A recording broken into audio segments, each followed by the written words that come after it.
¿Qué significa pisotear la sangre de Cristo? Según habla Hebreos.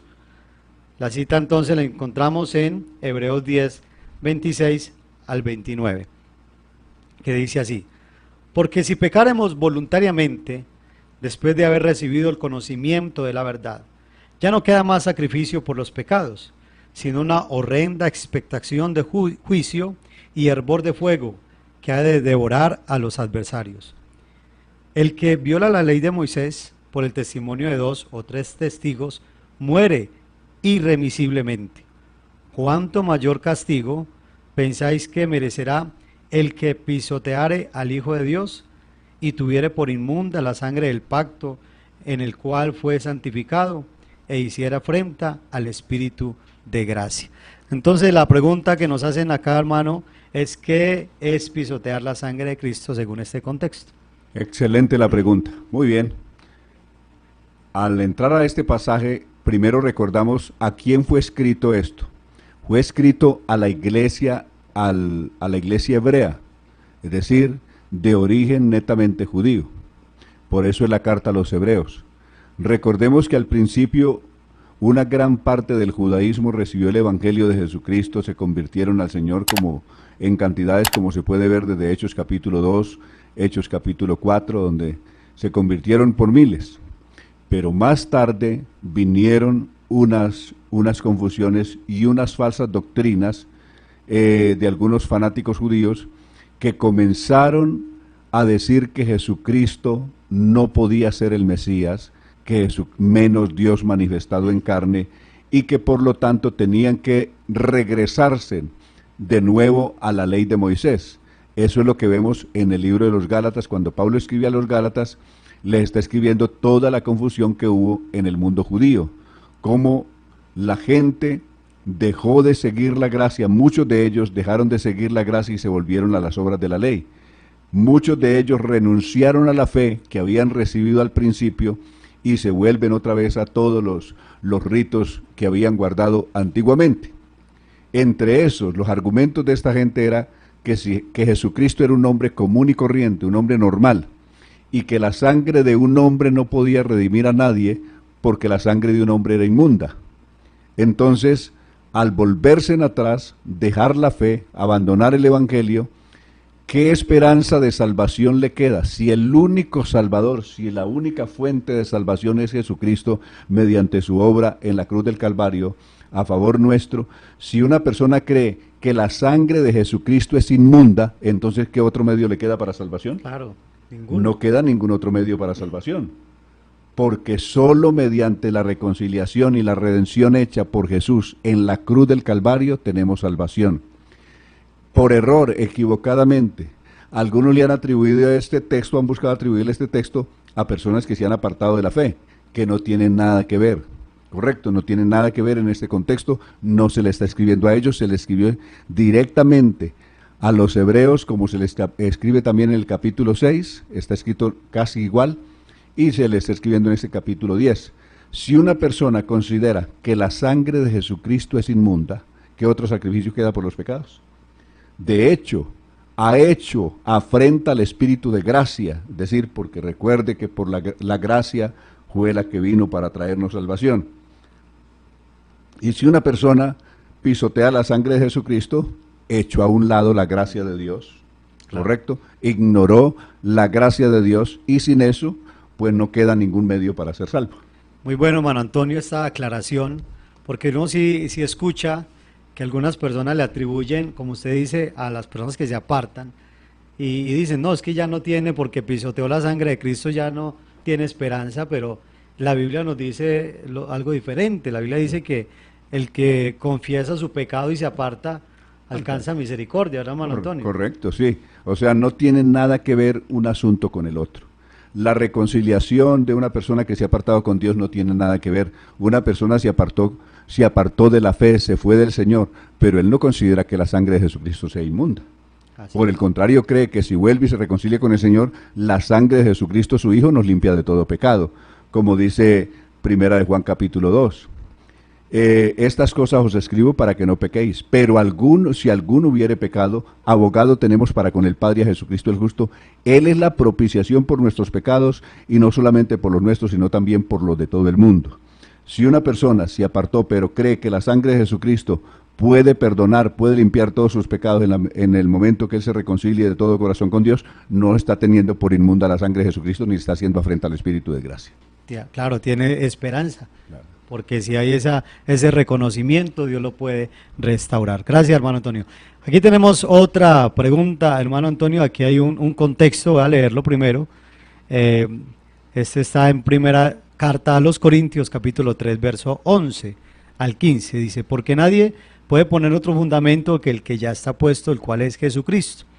Y si sobre este fundamento alguno edificare oro, plata, piedras preciosas, madera, heno, hojarasca, la obra de cada uno se hará manifiesta, porque el día la declarará, pues por el fuego será revelada, y la obra de cada uno, cual sea, el fuego la probará.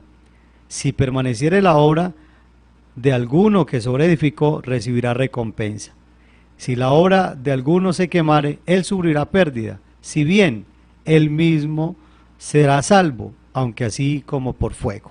Entonces la pregunta aquí de esta persona es que esto significa que algunos se van a salvar, pero como diríamos en la escuela, en el colegio, cuando uno pasa una materia raspando, eso es lo que nos dice él ahí, como por ventanilla. Entonces, ahora hermano, si nos explica el contexto de qué trata estos textos. A ver, en primer lugar, el apóstol Pablo está diciendo, no se puede poner otro fundamento. Es decir, el fundamento de la salvación, de la fe, ya está puesto. ¿Sobre qué descansa ese fundamento? Efesios capítulo 2, verso 20. Edificados sobre el fundamento de apóstoles y profetas, siendo la principal piedra del ángulo Jesucristo mismo. El fundamento es apóstoles, Jesucristo y apóstoles y profetas, ¿correcto? Edificados sobre el fundamento de apóstoles y profetas, siendo la principal piedra del ángulo Jesucristo mismo. Ese es el fundamento. Ahora lo que el apóstol Pablo dice es, si una persona está en ese fundamento, porque si no está en ese fundamento no puede edificar nada. Si una persona estando en ese fundamento, pero él comienza a edificar, aunque está en ese fundamento, pero él comienza a edificar con madera, con heno, con hojarasca, que son cosas que se consumen con el fuego. Esos son elementos que se consumen con el fuego. Diferente del material sólido que el fuego no lo va a consumir, no lo va a dañar. Si una persona, aunque esté, es decir, habla de una persona que está en el fundamento, que está en Dios, cree que Jesucristo es el único Dios verdadero, se bautizó en el nombre de Jesucristo, cree en todas las promesas de Dios, es decir, se apartó del mal. Pero si él va a edificar y busca poner un fundamento diferente, es decir, no pone un fundamento sólido, sino un fundamento como de hojarasca o heno o materiales que se destruyen con el fuego, pues se le va a destruir su obra. Y tal vez, si él reacciona a tiempo antes de que se destruya también con su edificio en falso que hizo. Es decir, deja la posibilidad que él mismo se puede perder, aunque él esté edificado en el haya sido plantado en ese fundamento sólido, pero si comienza a edificar o a tratar de poner otro fundamento, esto no es necesario, porque hay gente que dice, no es necesario tanto fanatismo, no es necesario que pongamos esto, ¿por qué no quitamos esto? ¿Por qué no cambiamos aquello? Y comienza a ir desmontando lo que son los principios o los valores espirituales y morales establecidos por Dios en su palabra. Y en su concepto él comienza a poner otra cosa que tenga cuidado. Así es. Cuando venga el fuego de Dios, le va a quemar todo eso que no es de Dios, es decir, que no tiene ninguna base en la palabra de Dios. Y en segundo lugar, él mismo puede estar en riesgo. Sí, dice, por eso decía ahí entonces la persona que pregunta que puede que se salve, porque el mismo texto dice, aunque él mismo se salva, sufrirá pérdida, ¿cierto? Correcto. Y se habla también entonces de lo que es la vida cristiana, preparándonos también para lo que es el tribunal de Cristo. que es donde se evaluarán esas obras que nosotros hayamos hecho después de que nos entregamos al Señor Jesucristo, ¿cierto?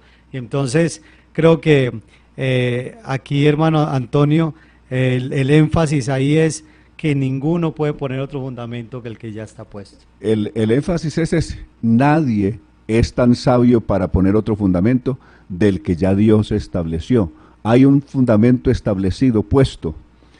¿Quién puede, si hay un fundamento sólido establecido por el mismo Señor, quién es el más atrevido que va a tratar de poner otro fundamento sobre ese que ya está establecido? Eso sería demasiado atrevimiento, un descaro y un insulto incluso a Dios. Es como decirle a Jesucristo: sabe, el fundamento que usted puso no me gusta, yo voy a poner otro. Así es. Los principios que usted estableció no me gustan, yo voy a poner otros. Los valores espirituales que usted estableció no me gustan, yo voy a poner otros. ¿Quién puede levantarse contra Dios de esa manera y que le vaya bien? Complicado. Bien, gracias, hermano Antonio. Bueno, recordamos a todos los que nos están viendo y oyendo que estamos aquí en preguntas y respuestas. Y a propósito, hermano Antonio, de la situación que estamos viviendo a nivel mundial, por aquí hay una pregunta que nos dice así: hay una noticia que entre los centurias de Nostradamus se predice la situación del virus COVID-19. Me gustaría escuchar comentario al respecto. A ver, cuando las personas recurren a Nostradamus, recurren al vacío. Primero deben de saber quién fue Nostradamus. Nostradamus fue un yerbatero o espiritista francés que nació en el año 1505 y murió en el año 1566. Desarrolló todo su trabajo en el sur de Francia. Él cuando joven se fue a Egipto a estudiar brujería en Egipto y especialmente espiritismo. Y cuando vino una crisis de una epidemia muy fuerte que sacudió toda Europa, especialmente en los tiempos de la peste negra, que llamaban como la peste negra, en esa época, entonces él vino y comenzó por ahí a hacer brebajes y ciertas curaciones con hierbas, y especialmente aplicándole pues su brujería, y también destacándose como adivino de cosas. Y entonces eso, pues a la gente, especialmente a la gente campesina, la gente de poca educación, pues la convenció y los sedujo con sus embrujos, con sus cosas, y más tarde también llegaría incluso hasta el rey de ese entonces a oírlo y a pedirle que le adivinara algunas cosas. Es lo que pasó. Pero muerto el hombre, están sus escritos, que los tengo en mi poder, las profecías de Nostradamus, están ahí lo que él dijo. ¿Y qué es lo que él dijo? Dijo unas frases al vacío. La mayoría de cosas que él tiene son unas frases que dijo al vacío. Y la gente, los seguidores de él, interpretan cada cosa de esas. Por ejemplo, un ejemplo le voy a citar. En el año 1987, el Papa de aquel entonces viajó a Turquía, y un turco llamado de nombre Ali Aka le dio un disparo estando por allá, él dando una misa en cierto lugar de Turquía, en el estómago al Papa de aquel entonces. Ahí mismo dijeron los seguidores de Nostradamus, eso estaba escrito en los escritos de Nostradamus, que en el lugar donde desembocan 3 ríos, ahí sería herido uno de los papas, recibiría una herida mortal. Resulta que el papa ese no se murió, sobrevivió, fue hospitalizado y después revivió. O sea, de eso no murió, moriría de otra cosa después, pero de eso no murió. Y cuando va y examina ese lugar de los supuestos 3 ríos, que estarían donde el líder religioso sería herido, allí es un desierto, no hay ningunos ríos. Entonces, resulta que todas estas aplicaciones que le dan, la dan partiendo de la ignorancia, y eso no tiene ninguna validez. La palabra de Dios fue escrita antes que fueran escritas estas tonterías. Por eso, segunda de Pedro, capítulo 1, verso 19, dice, tenemos también la palabra profética más segura que Nostradamus y cualquier otra de estos engañadores. más segura, la cual hacéis bien en estar atentos como como una antorcha que alumbre el lugar oscuro, hasta que el día esclarezca y el lucero de la mañana salga en vuestros corazones. Esa es la palabra de Dios a la que necesitamos estar atentos. Hermano Antonio, y esta palabra a la cual estamos convencidos que cielo y tierra pasarán, pero su palabra no pasará, esta palabra sí nos había hablado y nos ha hablado acerca de lo que estamos viviendo hoy en día, ¿verdad, hermano Antonio? Jesucristo con toda propiedad había anunciado esto, por ejemplo, en San Lucas en el capítulo 21, a partir del... Voy a leerles a partir del verso 5 o del verso 7. Entonces le preguntaron esto: Maestro, ¿cuándo sucederá? ¿Y qué señal habrá cuando ya esté esto para suceder? Jesús le respondió: Cuídense de no ser engañados, porque muchos vendrán en mi nombre y dirán: yo soy. Y también el tiempo está cerca, pero ustedes no lo sigan. Cuando oigan hablar de guerras y de levantamientos, no se alarmen, porque es necesario que todo esto suceda primero, pero el fin no llegará de manera repentina. También les dijo: se levantará nación contra nación y reino contra reino. Habrán impresionantes terremotos y hambres y pestilencias en diferentes lugares. También sucederán cosas espantosas y habrán señales en el cielo. Estoy leyendo, en la parte final que estoy leyendo es el verso 11 en la Reina Valera contemporánea.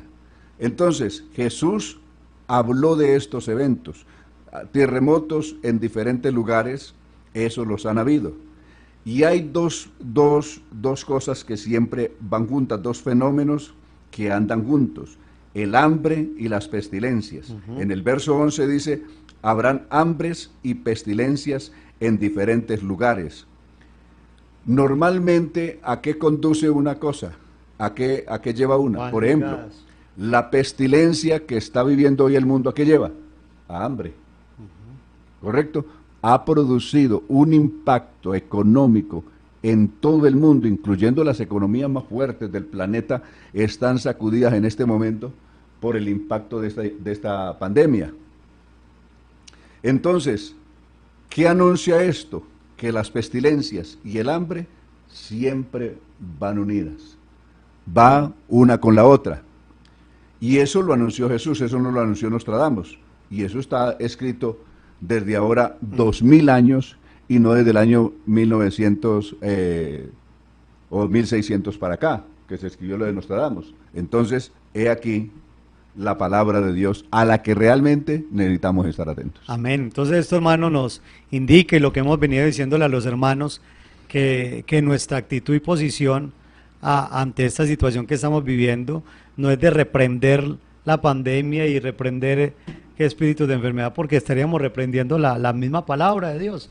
Entonces, sí, hermano, hay una cosa muy importante que escribió el apóstol Pablo, y esto es: la iglesia del Señor debe ser una iglesia entendida. Dice Primera de Tesalonicenses en el capítulo 5: en cuanto a los tiempos y a las ocasiones, no hace falta, hermanos, que yo les escriba. Ustedes saben perfectamente que el día del Señor llegará como ladrón en la noche.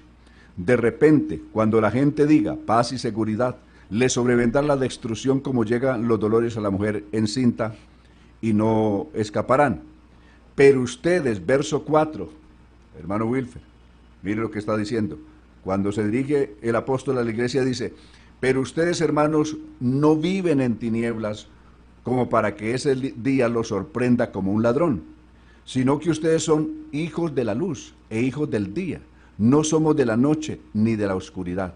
La iglesia del Señor está bien informada, bien advertida por Dios, que todas estas cosas habrían de pasar.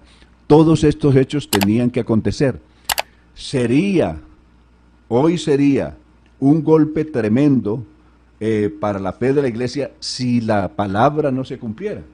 Si esto que anunció Jesús no se cumpliera, eso sí sería un descalabro total, absoluto para la fe.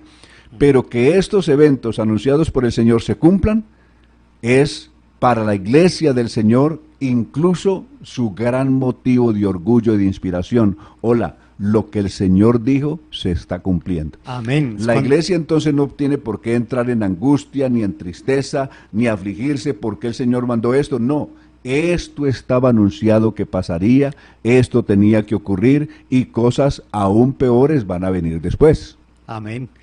Gracias, hermano Antonio. Bueno, hermanos, nos llenaron acá de preguntas.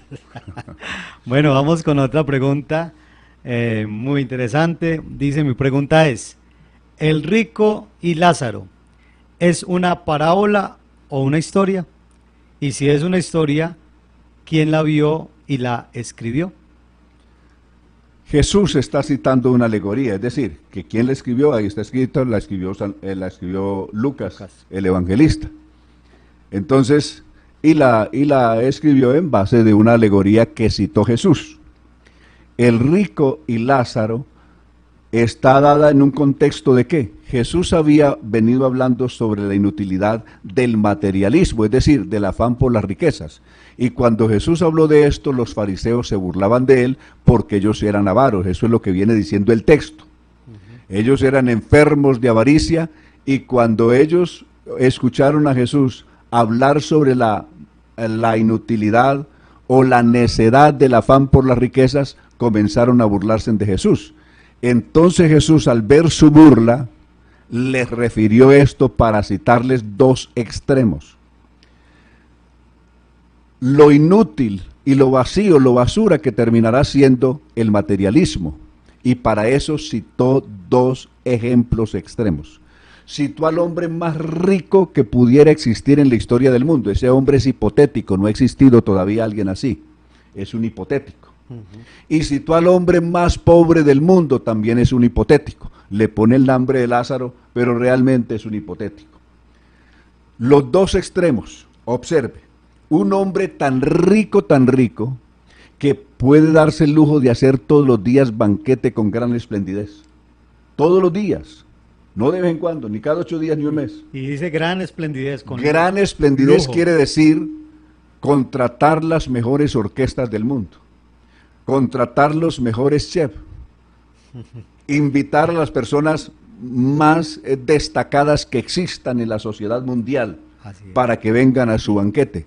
A eso representa. Si el más rico que existe hoy, sea Bezos o cualquiera de los ricos de hoy, los multimillonarios de hoy, hiciera eso en cuestión de 2 meses, quebraría, desaparecería su riqueza. Entonces lo que Jesús está citando allí es un caso extremo. Citó un caso extremo, el hombre hipotéticamente más rico que pudiera existir en el planeta, que hasta hoy no ha existido, ese tan rico. Y del otro lado va a citar al hombre más pobre que pueda llegar a existir en la historia también de la tierra. ¿Cuál es el hombre más pobre? Un hombre que está solo, no tiene familia. ¿Dónde está la familia de él? No está por ninguna parte. ¿Dónde están sus amigos? No tiene ni un amigo, no tiene ni un familiar, no tiene ni un amigo. Aparte de eso, está enfermo, su cuerpo está llagado, es un leproso. ¿A qué centro médico lo llevan para que por lo menos le suavicen sus heridas o le hagan un aseo o le hagan una higiene? No, los únicos que le hacen higiene a este hombre son los perros que vienen y lamen sus llagas. Es decir, el extremo tal, y tan pobre que para conseguir un pedazo, un poquito de pan, se tiene que pelear con los perros la comida o un sobrado de pan que caiga de la mesa de los ricos. A ese extremo de tener que pelearse con los perros por una harina de pan. Ese es el hombre más pobre de la historia del mundo. Entonces citó dos extremos. Luego, notemos en esta alegoría que en esta alegoría Dios no está en ninguna parte. ¿Dónde aparece Dios? No aparece en ninguna parte. Aparecen hipotéticamente dos muertos hablando. Abraham, que está muerto, Hebreos 9:13 dice que Abraham está muerto. 11:13 de Hebreos. Y aparece el rico que también estaba muerto. Los muertos no hablan. Veamos por Eclesiastés capítulo 9, verso 4 en adelante, que los muertos no hablan. Cuando una persona muere, mejor es perro vivo que león muerto. ¿Por qué? Porque los muertos saben Que Los tienen vivos, que- los vivos saben que han de morir, pero los muertos nada saben. Y su memoria está puesta en el olvido, de tal manera que Abraham muerto, su memoria está puesta en el Mueren olvido. sus envidias, sus odios, sus Todo, sentimientos, y no todo. tiene ni más parte ni más paga en En la todo lo que se tierra. hace debajo del sol. Con eso vemos de que lo que se está citando allí no es un hecho real, sino simplemente una alegoría. Los muertos no hablan, allí lo está poniendo como si estuvieran hablando, son simplemente una alegoría, porque los muertos ni saben, ni tienen conciencia, ni tienen nada. Después de que se mueren, le hace bien Eclesiastés capítulo 9. Entonces, lo que hace Jesús es para mostrar lo vano, lo inútil que es el amor por las riquezas aquí, y en cambio valorar lo importante que es una persona, poner su confianza en las riquezas espirituales, en las riquezas en Dios. Por eso, cuando muere el rico, muere y es sepultado. Hipotéticamente, por eso dije que es una cuestión de alegoría, el hombre es atormentado. El hombre que tenía tantas riquezas aquí, ¿cuánto tiene en el otro lado? ¿De qué le sirvieron todas las riquezas? ¿Y cuánto se llevó? No tiene, es tan pobre que no tiene una gota de agua. ¿Cuánto asco le daría de ese leproso? Y ahora cuánto deseara que por lo menos ese dedo leproso viniera y le refrescara la lengua con una gotica de agua. El dedo leproso que tanto despreció. ¿Cómo es la situación de una persona perdida? En cambio, del Lázaro, del hombre pobre, se dice que estaba en el seno de Abraham. ¿Dónde está Abraham? Mires Hebreos capítulo 11, ¿dónde está Abraham? Abraham murió, no habiendo alcanzado lo prometido, sino saludándolo de lejos y confesando que era extranjero y peregrino sobre la tierra. Murió en esa esperanza. El seno de Abraham es morir. Toda persona que es creyente como Abraham, que muere en esa misma esperanza de Abraham, en esa misma fe de Abraham, ese es el seno. El seno no es un lugar, es un estado en la que la persona muere de esperanza. Amén, hermano. Oiga, tremenda ilustración. Muchas gracias, hermano Antonio. Continuamos aquí. Hay muchas preguntas.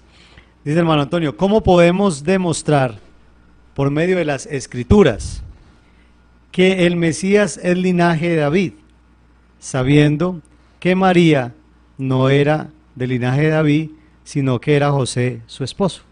Correcto. El linaje se cuenta a partir de José. Es decir, ahí el linaje se cuenta a partir de José. José no era su padre biológico, pero sí era su padre putativo. Y el padre putativo legalmente era tan válido como el padre biológico. O sea, por una cuestión ya legal. Es una cuestión legal. Es decir, normalmente el Mesías, al nacer de una mujer que no conociera varón, como claro, María lo dijo, ¿cómo será esto si no conozco varón? Es decir, su engendramiento y su concepción fue milagrosa, fue mediante una intervención directamente de Dios, como el ángel se lo explicó a María. El poder del Altísimo vendrá sobre ti, tú concebirás en tu vientre y darás a luz un hijo y llamarás su nombre Jesús. Correcto. Este será grande y se le hará el reino de David su padre. Está contando, el ángel está contando a José. Correcto. Porque para ser hijo de David tenía que de ser descendiente de David o venir de la casa de David, que es la casa de Judea. Correcto. Entonces, por eso la genealogía de Jesús se cuenta en cabeza de José y no de María. Muy bien, gracias hermano Antonio. Bueno, vamos con otra pregunta por acá. Mi pregunta es, ¿qué pasó con la vida del Señor Jesús de los 12 a los 30 años? Porque se dice que no hay registro de él durante este lapso de tiempo.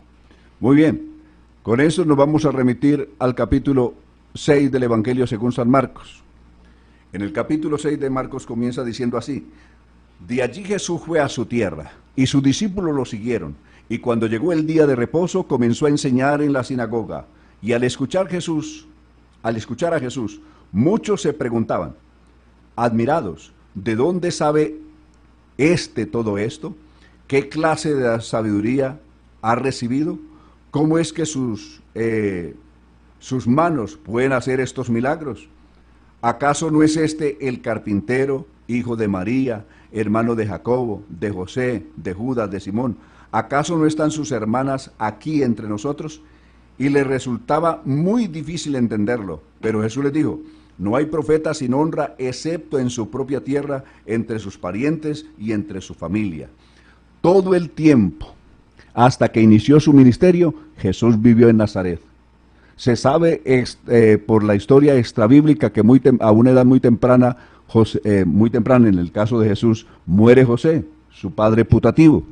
Y a él le tocó responsabilizarse de la obligación de su casa. Por eso aquí no es llamado el hijo del carpintero, sino el carpintero. A él le tocó ser el carpintero que lucharía para sacar a su madre y al resto de sus hermanos adelante, proveyéndoles en el aspecto económico. Entonces él fue el carpintero, el que trabajó allí. Toda la gente lo conoció, por eso se escandalizaban cuando le ven los milagros que hace. ¿De dónde? Si todo el tiempo lo hemos conocido aquí. ¿De dónde tiene esas letras? ¿De dónde esa sabiduría? ¿De dónde esos milagros? Si nunca hizo ninguna escuela de rabinato para tener la sabiduría. Y además que Nazaret era un lugar muy estigmatizado en la época. Correcto. Nazaret era un pequeño poblado en la región de Galilea. Era de lo más atrasado. Era simplemente unas cuantas casas y la gente de allí, su economía era muy pequeña, era realmente muy reducida su economía. Aún en el día de hoy Nazaret es una región muy pobre, es un lugar muy pobre, aún en nuestros días allá en Israel. Entonces, por eso de allí nunca había salido nada importante, como después... De Nazaret podrá salir algo bueno. Claro, consideraban de que nada bueno podía salir de ahí, mas sin embargo la profecía estaba escrita de esa manera. El Cristo que nacería en Belén, crecería en Nazaret y sería llamado Nazareno. Nazareno porque crecería en Nazaret, que quiere decir raíz, que quiere decir origen, que quiere decir rama. ¿Correcto? Como estaba escrito en Isaías capítulo 53. Como raíz de tierra seca, no hay parecer en él ni hermosura, le veremos más inatractivo para que le deseemos. Amén. Gloria a Dios. Entonces ahí está la conclusión a esta pregunta que nos hicieron, donde preguntaban dónde pasó el tiempo Jesús. Ahí en Nazaret, trabajando como carpintero.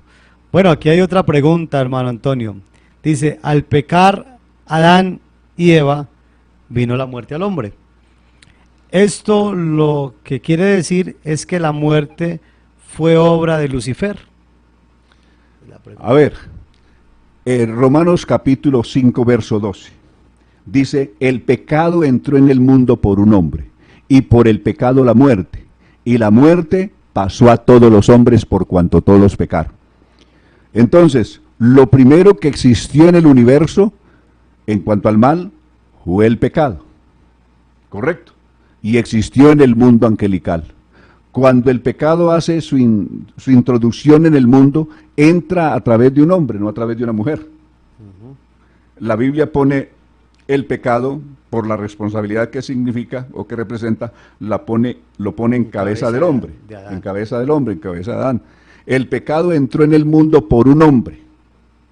Hasta ahí no existía la muerte. Existía el pecado ya, pero no estaba la muerte. Cuando se introduce en el mundo a través de un hombre, ahí sí viene la muerte. El pecado entró en el mundo por un hombre y por el pecado la muerte. Y la muerte pasó a todos los hombres por cuanto todos pecaron. ¿Correcto? Es lo que está escrito. La victoria, en cambio, sobre la muerte nos vino por medio de Jesucristo. ¿Correcto?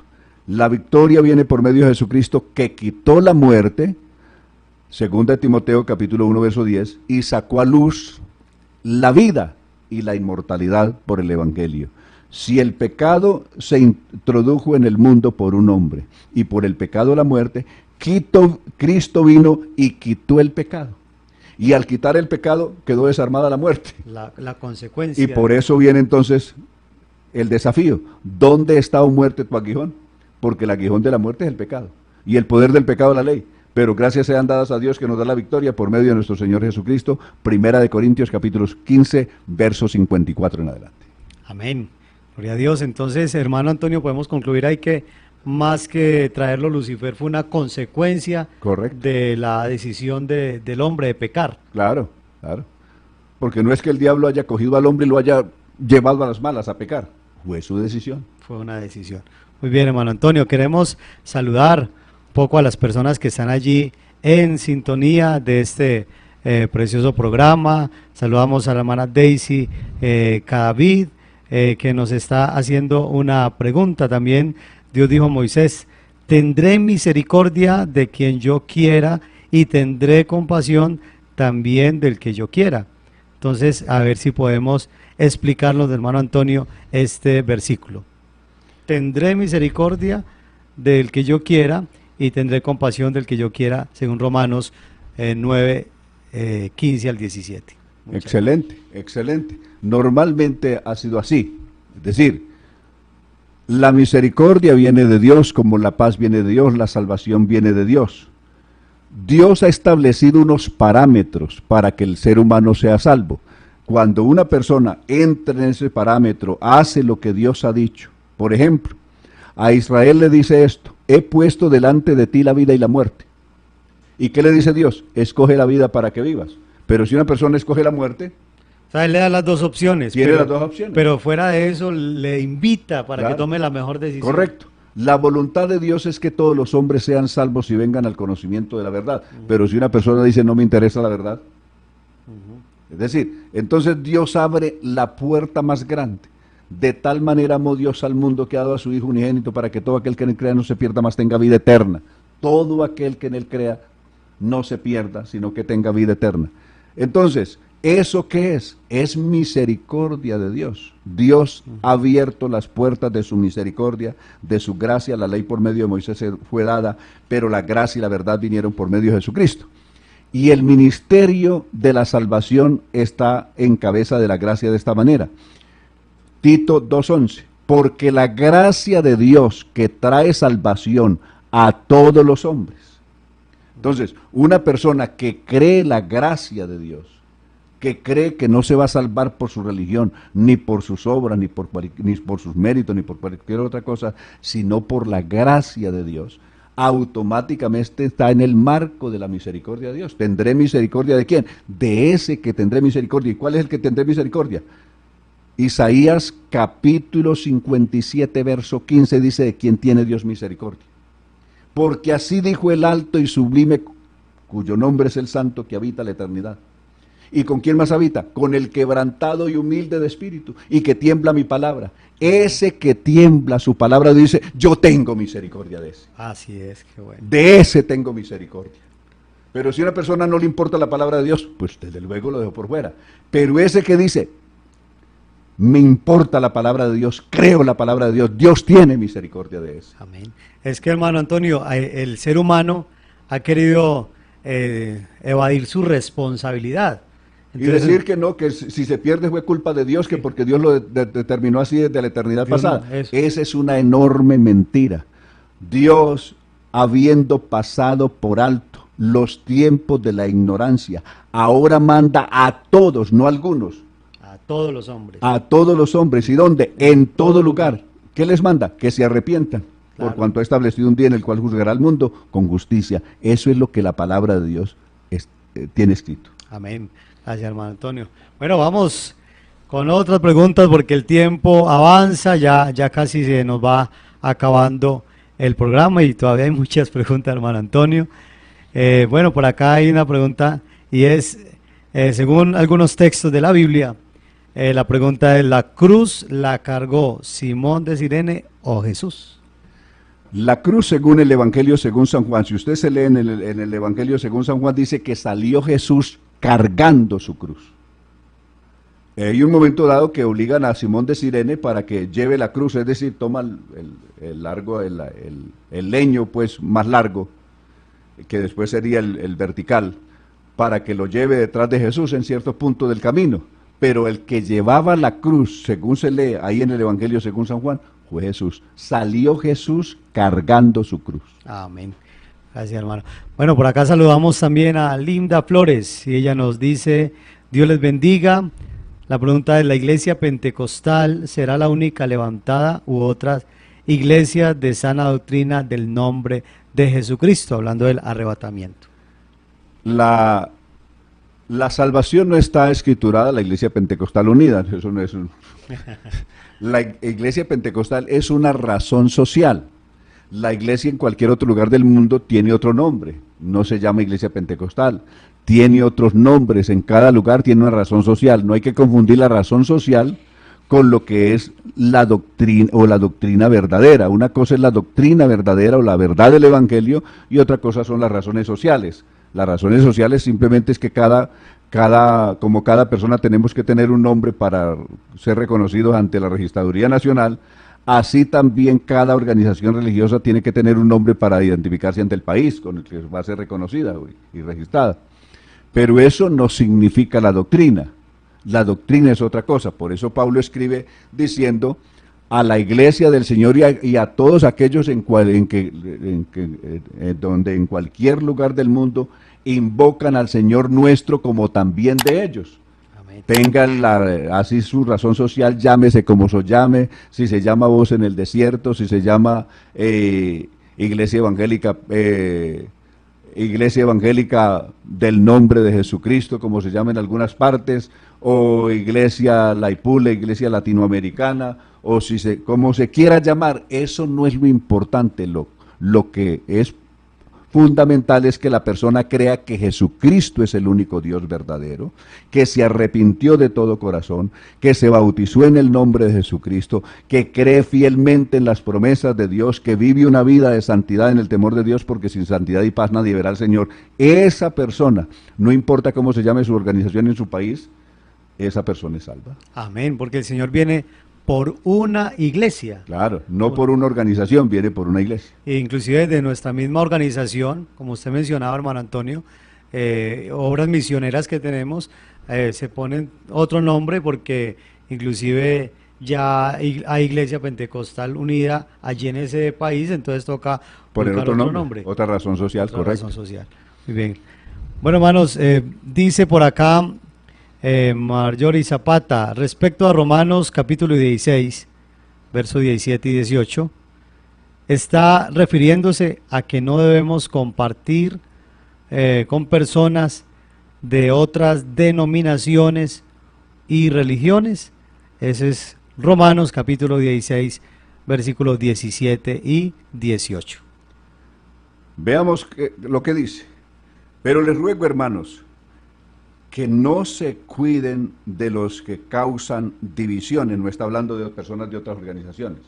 Está hablando en la misma iglesia de personas que causan divisiones. Así es. Y tropiezos en contra de las enseñanzas que ustedes han recibido y que se aparten de ellos. Es decir, hay personas que perteneciendo en nombre de la misma iglesia a la que pertenecían, la congregación a la que asistían, comenzaban a crear una confusión y especialmente divisiones en la misma iglesia, a traer otros conceptos, otras creencias. Lo mismo pasa hoy, y de eso es lo que está diciendo, que se aparte, ¿correcto? De esas personas que se dividieron, que se apartaron de la iglesia del Señor siguiendo otros conceptos o otras direcciones doctrinales, dice, apártense de ellos. Porque muchos están apartados del Señor, apartados de la doctrina y siguen yendo al lugar de predicación. Exacto. Entonces hay que tener cuidado. Y algunos se han salido de la iglesia y han formado sus divisiones. Los que en concepto de Juan son anticristos. Recordemos que en Primera de Juan, capítulo 2, verso 18 dice, amados, este es el último tiempo. Y según vosotros oísteis que el anticristo había de venir, de cierto os digo que ya muchos anticristos han salido por el mundo. ¿Y quiénes son los anticristos? Salieron de nosotros, los anticristos salieron de nosotros, es decir, de la iglesia. ¿Y por qué salieron de nosotros? Porque no eran de nosotros, para que quede manifiesto de que no todos son de nosotros. Entonces hay muchos anticristos que han salido y esos traen confusión, quieren arrastrar a la gente por allí. Lo mismo que San Pablo al despedirse de la iglesia en Éfeso les dijo, porque yo sé que después de mi partida entrarán entre vosotros lobos rapaces que no perdonarán al ganado, queriendo llevar discípulos tras sí, dirán cosas infladas. Amén. Entonces hay una gran diferencia, hermano Antonio, no lo teníamos programado así, pero hay una gran diferencia entre la pregunta que nos hacen anteriormente, de que la iglesia del Señor es una sola y sana doctrina, y una gran diferencia contra una división. Que son personas que se han apartado, que han renunciado a los principios, que se apartaron de la fe verdadera, que se apartaron de los principios doctrinales genuinos y se fueron a hacer otra cosa. Así es. Hermano Antonio, Tenemos en este momento que nos quedan 6 minutos, pero tenemos 312 personas conectadas en Facebook. ¿Y cuántos en YouTube? 100 personas, o sea que tenemos más de 400 personas en este momento. Y nos piden que si podemos quedarnos otros 15 minuticos más, hermano Antonio. Vamos con 15 minutos más. Y reiteramos el saludo a todos los que están llegando. Este es el programa Su Palabra en Vivo. Y de verdad que nos alegra mucho que estén allí edificándose de la poderosa palabra de Dios. Hermano Antonio, entonces por acá nos dicen Génesis capítulo 6, verso 2, dice, viendo los hijos de Dios que las hijas de los hombres eran hermosas, tomaron para sí mujeres, escogiendo entre todas. ¿Esos hijos de Dios eran ángeles caídos? Mencionan acá. Ese es un error. No hay ningunos ángeles, los ángeles no tienen sexo, los ángeles no tienen vida sexual, por eso no hay angelitos pequeños ni demonios pequeños que nazcan todos los días. Imagínense si los demonios que son de origen angelical se multiplicaran.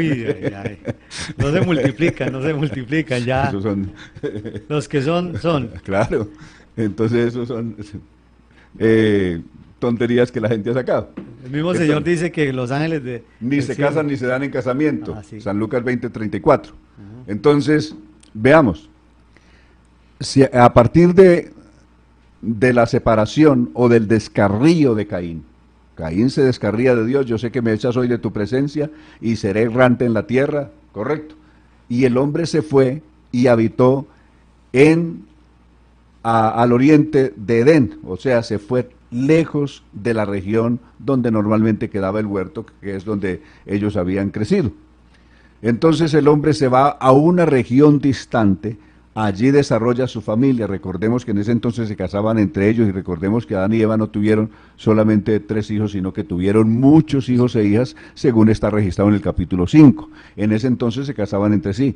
Caín dice que se fue a la tierra de Nod, que quiere decir desierta, inhóspita, deshabitada, y allí conoció a su mujer y ésta concibió. Conocer no es que encontró una mujer allí, sino que la llevaba con ella y allí con él, y allí tuvo la primera relación con ella y ella concibió y dio a luz a su primer hijo, correcto, en ese lugar ya apartados de Dios y del resto de su familia. Allí levantó su familia sin ningún conocimiento de Dios, sin ningún temor de Dios, no les habló nada de Dios, no les instruyó nada de Dios, y fue una generación que se levantó sin Dios. En cambio, los que siguieron abajo en las orillas del huerto, en lo que se llamaba en la región de Edén, que es el Golfo Pérsico, los que siguieron allí fueron personas que comenzaron a invocar el nombre del Señor. Allí dice que comenzaron a invocar el nombre de Dios. De allí se levantaron hombres de fe de esa descendencia, personas como Set, por ejemplo, que caminó con Dios, correcto. Y de allí se levantó Noé, también vino Noé, hombre de Dios, temeroso de Dios. Entonces, los descendientes, es decir, el resto de familia que no se fue con Caín, sino que quedaron abajo, ellos siguieron siguieron viviendo en el temor de Dios, siguieron invocando el nombre de Dios, siguieron viviendo como personas de fe, diferente de la familia de Caín. Y a Génesis capítulo 6 habían pasado ya unos 1500 años. En 1500 años de esa separación, desde luego la familia de Caín en 1500 años, su crecimiento demográfico era un pueblo enorme. Claro. Y lo mismo la familia de Sed y de sus demás hermanos y hermanas había crecido también enormemente. ¿Qué es lo que ocurre? En Génesis capítulo 6 apenas se encuentran las dos civilizaciones. Hay un choque entre las dos. En la familia de Caín había nacido, desde muy temprano, había nacido la bigamia, es decir, Cainán, por ejemplo, tomó para sí 2 mujeres. Nació entre ellos la bigamia. La poligamia después, es decir, tomar 2 mujeres y después tomar varias mujeres y a todas engendrarles hijos. Entonces, esa poligamia existía en la descendencia de Caín. Esa poligamia no existía entre los descendientes de Sed y el resto de sus hermanos. Eso no existía porque aquellos se conocían como los hijos de Dios. ¿Cuál es el problema? Cuando las dos civilizaciones se encuentran, en Génesis 6, vieron los hijos de Dios. O sea, los descendientes. Los descendientes de Sed y el resto que habían quedado aquí como personas temerosas de Dios. Que las hijas de los hombres, descendientes de Caín, eran hermosas, se les pegó el mismo mal. ¿Cuál fue el problema? La bigamia y la poligamia. Tomaron para sí mujeres, dice el texto, y les engendraron hijos. Tomaron no una mujer, tomaron mujeres. Vino la bigamia y vino la poligamia. Tomaron para sí mujeres y les engendraron hijos. A partir de ahí dice que la tierra se descompuso y el corazón del hombre fue de continuamente al mal. O sea, ahí se pudrió el mundo, perdió el temor de Dios, perdió todo control espiritual y se desbocó hacia lo malo.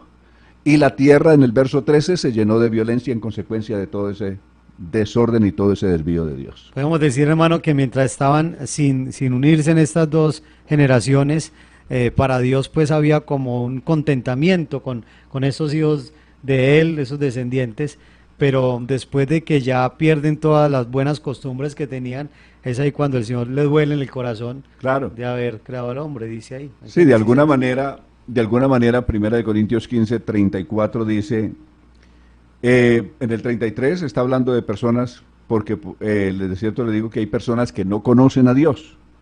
Y dice luego que las malas conversaciones corrompen las buenas costumbres. ¿Qué es lo que pasó con esta gente corrompida que venía de la descendencia de Caín? Eran personas con unas vidas corrompidas, con unas costumbres corrompidas. Llegaron y corrompieron los otros. Así es. Bueno, hermano, tenemos otra pregunta por acá. En Mateo capítulo 12, versos 31 y 32, dice que el que blasfeme contra Jesús le será perdonado, pero si blasfema contra el Espíritu Santo, no. Y entonces dice, y Él es el mismo. Entonces la pregunta es, ¿por qué? Claro. Si alguno blasfema contra el Hijo del Hombre, no dice que blasfema contra Jesucristo. El texto no dice si alguno blasfemare contra Jesucristo. El texto dice si alguno blasfemare contra el Hijo del Hombre. El hombre es la humanidad. ¿Correcto? Jesucristo es todo. Es Dios y hombre. Pero el Hijo del Hombre es solamente la humanidad. ¿Correcto? Si alguno blasfemare contra el Hijo del Hombre, es posible que su pecado le sea perdonado. Pero si blasfema contra el Espíritu Santo, que es Dios, no le es perdonado, no dijo nunca. El texto no dijo nunca. Le hemos querido cargar al texto lo que el texto no dice. No le será perdonado, ¿cuándo? Ni en esta generación ni en la otra generación. ¿Y cuánto dura una generación? 40 años. Exacto. Entonces, no, él no dijo que nunca. Lo otro que hay aquí en esto y es, dependiendo también cuál haya sido el tipo de blasfemia o la motivación de la blasfemia. Si una persona blasfemó por ignorancia, tiene un valor. Y si una persona blasfemó a plena conciencia, tiene otro. El más grande blasfemo del que habla la Biblia fue Saulo de Tarso. Primera de Timoteo capítulo 1 verso 12. Doy gracias al que me fortaleció, a Cristo Jesús nuestro Señor, que me tuvo por fiel poniéndome en el ministerio, habiendo yo sido antes blasfemo, perseguidor, injuriador de la iglesia, mas fui recibido a misericordia. ¿Por qué? Porque lo hice por ignorancia. Si una persona blasfema por ignorancia, eso tiene un valor. Si una persona blasfema a propósito, teniendo todo el conocimiento de causa de lo que está haciendo y la gravedad que eso implica, ya eso tiene otro valor y se cuenta de otra manera. Muy bien, y ahí está la diferencia, que era más que todo la pregunta de la persona, porque si alguien blasfema, dice ahí, no contra Jesucristo, sino contra el Hijo del Hombre. Ejemplo, que decían que de Jesús mencionaban cuando hablaban de él despectivamente, que decían, este hombre tiene demonio, por ejemplo. Que echa fuera los demonios por el espíritu de Belcebú. O que es un hijo de fornicación. O es un hijo de fornicación. Es decir, si esa blasfemia la hacían contra su humanidad, eso tiene un valor. Pero si blasfeman directamente contra el Espíritu de Dios, atribuyéndole a Dios lo que es del diablo, eso ya tiene otro valor. Muy bien, gracias, hermano. Bueno, vamos aquí con otra. Dice, deseo saber si tienen conocimiento sobre el código secreto de la Biblia o el reciente descubrimiento de los pictogramas. A ver, Los códigos secretos hasta aquí realmente resultan ser una gran especulación.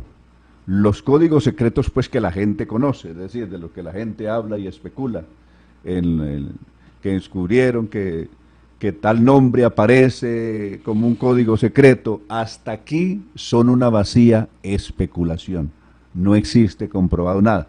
Y lo mejor de todo es esto, vea. Cuando Dios nos dejó su mensaje, no nos lo dejó metido en un código secreto, sino que nos lo dejó abierto. El Evangelio es una palabra dada por Dios para salvación. A Dios le agradó salvar a los creyentes por la locura de la predicación. Y la predicación no va en claves, no va en códigos. La predicación es un mensaje escueto, abierto, sencillo, pero abierto para que lo entienda aún hasta los niños más pequeños.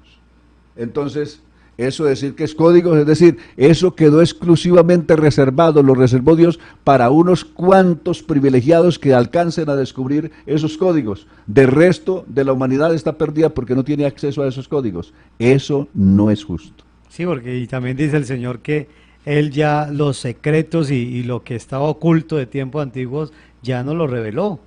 6 misterios develó Pablo. El misterio de la piedad, el misterio de la iniquidad, el misterio de que no todos dormiremos, sino que todos, pero sí todos seremos transformados. El misterio de que estuvo oculto por tiempos y edades, que los gentiles son coherederos juntamente con los judíos de las promesas de Dios, Efesios capítulo 3. Y así, Pablo, los misterios que estaban ocultos por el Espíritu Santo, Pablo lo develó. Que develar es sacar a la luz lo que estaba escondido, entonces no hay misterios ocultos. Amén. Muy clara la respuesta, hermano Antonio. Bueno, tenemos por acá otra pregunta. Dice, el trinitario, si no se bautiza en el nombre de Jesucristo, cuando le toque la muerte, ¿esa persona será salva? Pues está escrito, es decir, ¿a qué nos ceñimos aquí? Respetamos profundamente todas las confesiones religiosas. Nosotros exclusivamente nos remitimos a la palabra de Dios. De ahí para allá será responsabilidad de cada quien. La Biblia dice escuetamente, el que creyere y fuere bautizado será salvo. Y cuando aparece ya el bautismo, aparece que en Hechos 2:38, los 3,000 fueron bautizados en el nombre del Señor Jesús. Luego, en Hechos 4:12, en ningún otro hay salvación porque no hay otro nombre debajo del cielo dado a los hombres en que podamos ser salvos. En Hechos capítulo 8, verso 14, los samaritanos fueron bautizados en el nombre del Señor Jesús. En Hechos capítulo 10, verso 48, los creyentes gentiles de la casa de Cornelio fueron todos bautizados en el nombre del Señor Jesús.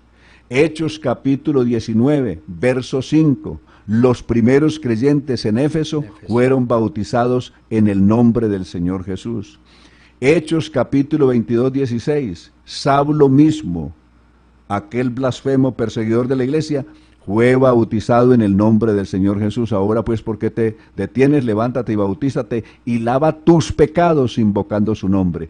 Y así, Primera de Corintios habla del bautismo en el nombre de Jesús. Romanos capítulo 6, verso 3 habla del bautismo en Cristo Jesús. Entonces, ese es el bautismo de la Biblia. Cualquier otra interpretación que la gente haga, no queremos entrar a reñir con las personas, las respetamos muchísimo, simplemente nos remitimos a lo que la Biblia dice. Amén. Y muy interesante, hermano, ese pasaje de Hechos 19, porque esos creyentes de Éfeso ya estaban bautizados, pero lo importante es que Pablo no les dice, bueno, ustedes perdieron el tiempo, no. Y bueno, eso fue lo que ustedes creyeron en ese momento, pero ahora les voy a predicar o les voy a hablar de ese que anunció Juan el Bautista, y fueron bautizados. Correcto. Yo dialogaba una vez en Málaga, España, terminábamos una campaña evangelística en Málaga, España, y una señora diaconisa de una de las iglesias más grandes de la ciudad, desde luego de tradición pues evangélica protestante, ella vino y me dijo a mí, ¿usted quisiera decir o me diría que los 30 años que yo he estado en mi iglesia los he perdido? Le dije, jamás. Ajá. ¿Cómo pudiera decirle que lo ha perdido? ¿Cómo pudiera decirle que ha sido en vano? ¿Cómo poderle decir que eso no ha sido de Dios? No tendría yo valor ni conciencia para decirle eso. Porque todo lo que Dios ha hecho con usted en estos 30 años, hay que valorarlo y es de un valor inmenso, incalculable. Pero si ahora Dios, aparte de lo que le ha dado en estos 30 años, le quiere dar algo más, ¿por qué no recibirlo algo más que Dios le quiere regalar? Y 2 meses más tarde que regresé a Málaga, España, para tener otro programa, ahí estaba la señora bautizada en el nombre de Jesucristo. Dijo, yo vine porque yo de mí misma comencé a estudiar de nuevo la palabra de Dios, a ahondar más, y sentí la necesidad de bautizarme en el nombre de Jesucristo, y aquí estoy. Qué bendición, hermano Antonio. Y creo que es un mensaje también aquí para los predicadores y pastores que nos están viendo también, porque Pablo también tomó esa actitud. Cuando ellos le dijeron, ¿ustedes en qué fueron bautizados? Ellos dicen, bautismo de Juan.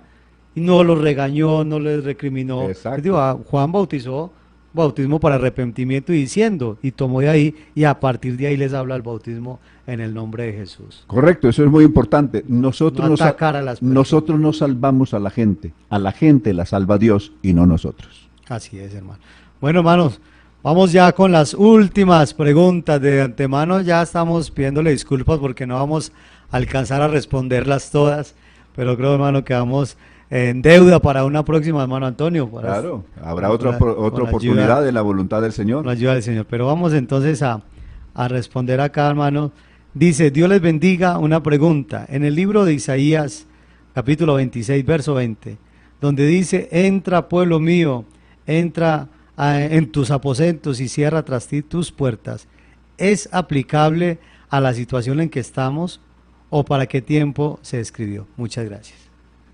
Este evento, este pasaje han buscado atribuírselo o acomodárselo al coronavirus. Es decir, la gente busca por ahí cualquier texto y buscan hacer de ello una ocasión. Es decir, no, claro, entra en tus aposentos, cierra tras ti sus puertas. Es decir, cumple el decreto que dio Claudia López en Cundinamarca, o que va a la gobernación de Antioquia aquí, o que dio la gobernación de Antioquia, que cada uno nos encerremos en las casas y cerremos la puerta. No, la Biblia está hablando de un evento más grande. Está hablando de un pueblo que es el pueblo de Dios. No está hablando de la gente en general. Está hablando de su pueblo. ¿Qué es lo que dice Dios? Anda, pueblo mío. No dice anda Colombia, Bogotá, o Cundinamarca o los Estados Unidos. No. Anda, pueblo mío. Se dirige exclusivamente al pueblo de Dios. Dios se dirige a su pueblo, es decir, a su iglesia. Anda, pueblo mío, entra en tus aposentos, cierra tras ti tus puertas, escóndete por un poquito, por un momento, en tanto que pasa la indignación, porque aquí que Jehová sale de su lugar para castigar al morador de la tierra por su maldad contra él, y la tierra ya no esconderá más sus muertos.